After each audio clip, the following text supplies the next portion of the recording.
Look, I was kind of committed to this being a 5-part mini review series, which is why tonight it's really just all the other animatronics, everyone who's not one of the main 4. It's gonna be a big group, not necessarily an organized group, but it's gonna be a big group. So we have looked at all my Bonnies, we have looked at all my Chicas. Coming up, we're gonna look at all my Foxies and Freddys.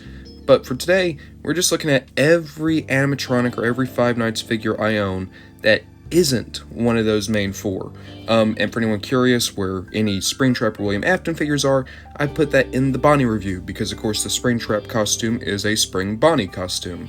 So for this video, we're going to be talking about things like the Funtime animatronics I own, or the mediocre melodies, the Glamrocks that weren't Freddy or Chica.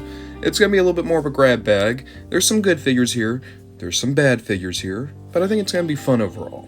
Starting with the one we kept front and center, this is Circus Baby from the sister location Funko line.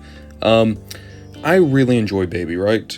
I kind of hate how misused she's been in a lot of the comic books and stuff. I feel like she had potential to be like an amazing new villain for the series, and she only kind of stuck around for 2 games, and in the second game she was just kind of a sidekick to Afton.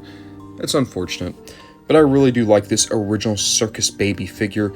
It's a lot stockier and a little bit more characterful than a lot of the animatronics to come before it, but that's also in keeping with the design.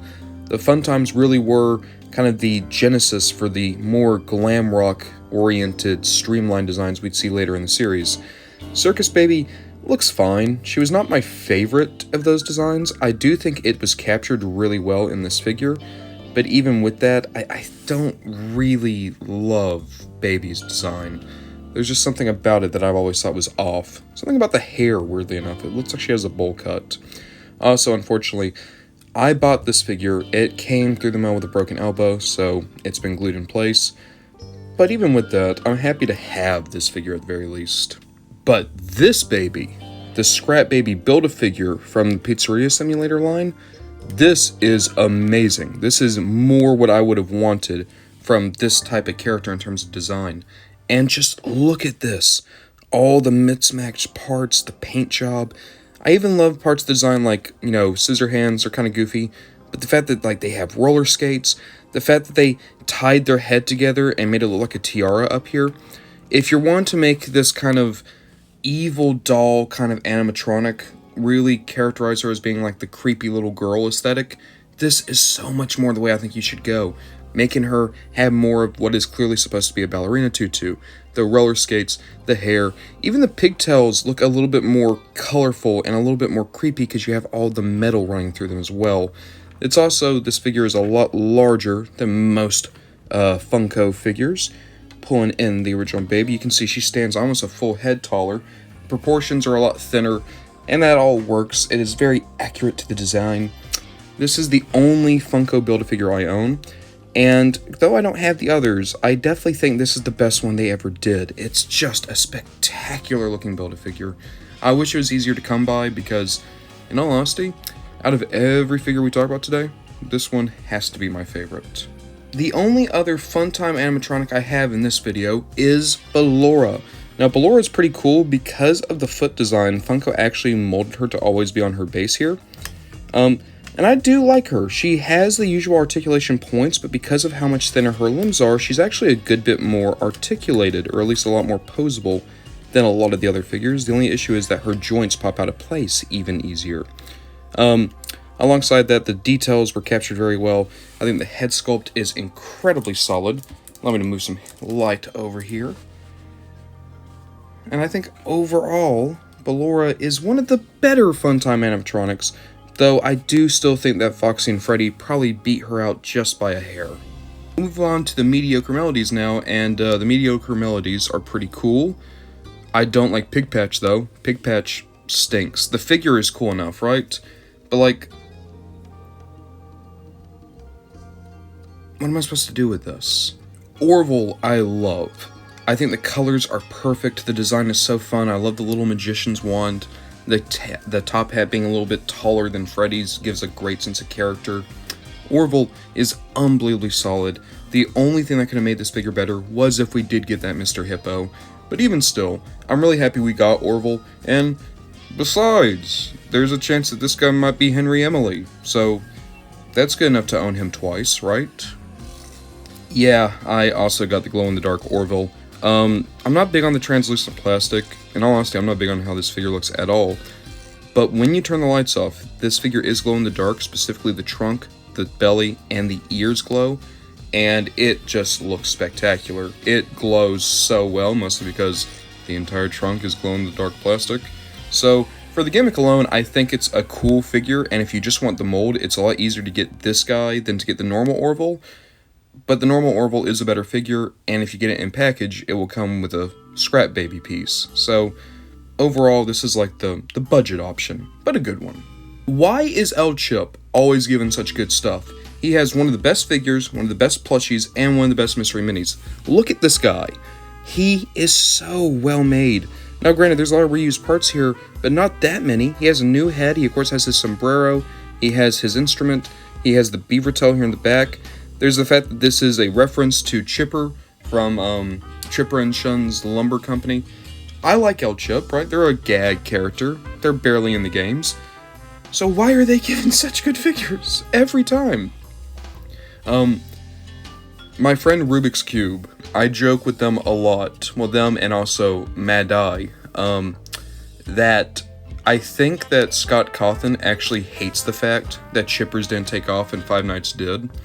And every so often I'll talk about, I think Scott goes to bed at night and is just saying like, man, I hate Five Nights, I hate Five Nights, it should have been Chippers. And that's the reason why El Chip gets such good stuff, is that he is trying to convince himself that El Chip or Chipper's Revenge was the one to become popular by buying all the merchandise himself and like having some weird shrine in his closet.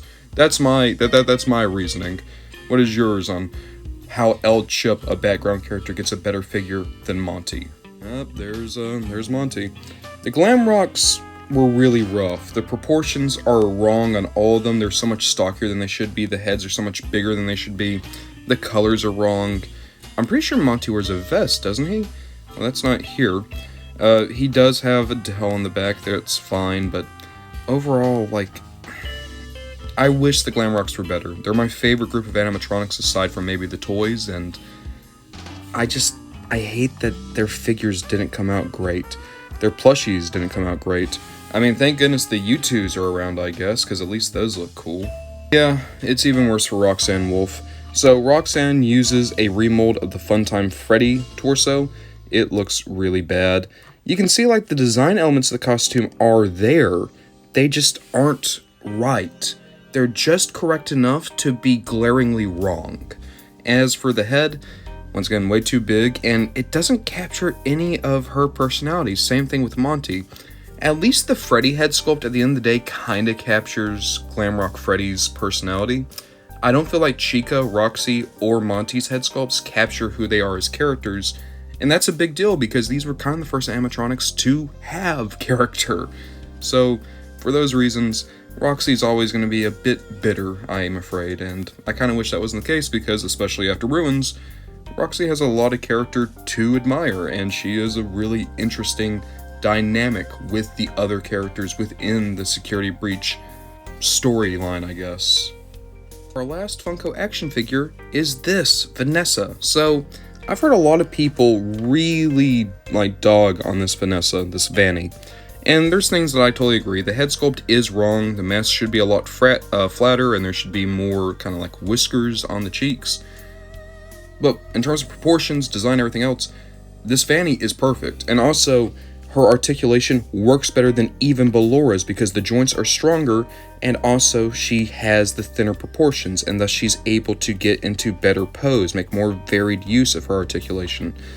So, for me, Vanny is actually one of the best figures Funko's ever done. I can't believe so many people hate on it, and I get it, the design's not accurate. And it could have been, and it's a shame that it's not. But even with that, like, the patterns look good, her overall body looks good, the head sculpt, even though it's wrong, I can look past it. It's a great figure, and it's one of the only Security Breach figures where I don't feel like we need an update. The others, I absolutely think we should have a version 2. Vanessa, this is fine enough. we only have one snappable this time until Scott inevitably makes an L chip. That is the snappable baby from Wave 1. So the head sculpt I have on her is the one where the face is popping out. For anyone who doesn't know, I adore the snappables. They basically come in pieces like this, and then you're able to mix and match their parts to customize them. You also have the fact that you have multiple head sculpts, and each one you pull the face off of, they have an accurate endoskeleton. So baby has the sister location endo. If you pull off the face of the toy animatronics, they have an endo 2. The original animatronics or the nightmares have an endo 1. Well, actually, the nightmares have like a nightmare version of the endo 1. It is a really awesome design. I can't wait to get more snappables. They're doing a security breach wave next, and after that, I'm really curious where they'll go with the line, because I would love to get more animatronics in this style. I think this is the best line, and definitely the most consistent line Funko has ever done for them. Next up, we have some mystery minis. So, I've only been able to find one of the VR wave, and I got this. This is the Valentine's Day baby. The colors are cool, but I hate the head sculpt of the mystery mini baby. It just looks really wrong. The forehead is way too big. And overall, even though I think this mystery mini is fine, it's not my favorite. I actually did unbox these security breach ones here on the channel recently. This Vanny one still really bothers me. It looks wrong. It looks wrong. There's something about Funko, they just can't get the head sculpt of Vanny right. So that's not a great one either. That said, I do like these two Roxanne wolves. So the Blacklight one, I like just because I have a Blacklight Freddy and a Blacklight Chica. The three of them look great together, and I do like the colors, even though she's definitely the weakest one out of those three. But the normal Roxy is probably the best Roxy Funko's ever done. Like, in the very stylized proportions of the mystery minis, at least it looks like Roxy. And at the end of the day, I hate that that's the low bar, but they did pass it. That leaves just one thing to talk about, of course, the Roxanne Wolf plush. So I do want to get all the plushies of the security breach animatronics because I like the characters. That said, this is not a good plush. I think the hair needs to be a little bit more full because it looks right now like it's just kind of thinning. There's no mouth, and that kind of bothers me. Like, it's kind of implied by being stitched in, but Roxy has lipstick. There's other things you could use here, right? The colors are more than a bit drab. There could be more design on the limbs. Like, overall, Roxy's not the worst of the security breach plushies. She's definitely not the worst of the Five Nights plushies. It's just, like all of the security breach figures, they're fine for what they are, but they could have been so much better and so much more accurate, and that's kind of what hurts. I'll be honest, I kind of wish I didn't do the lineup the way I did, because this was the most varied group we looked at, but it was also the most varied in terms of quality. In terms of who would I recommend here, Vanny, Scrap Baby, El Chip, and the Snappable Baby. Everyone else I think is somewhere between fine to outright bad. Of course, anyone that you see here that you like, go for it. But the ones that I think personally are very good are definitely kind of far and few between. The best one here, though, is always going to be the Scrap Baby. And I stick by what I said before. I think Scrap Baby might be just overall the best figure Funko's ever done, at least that I own.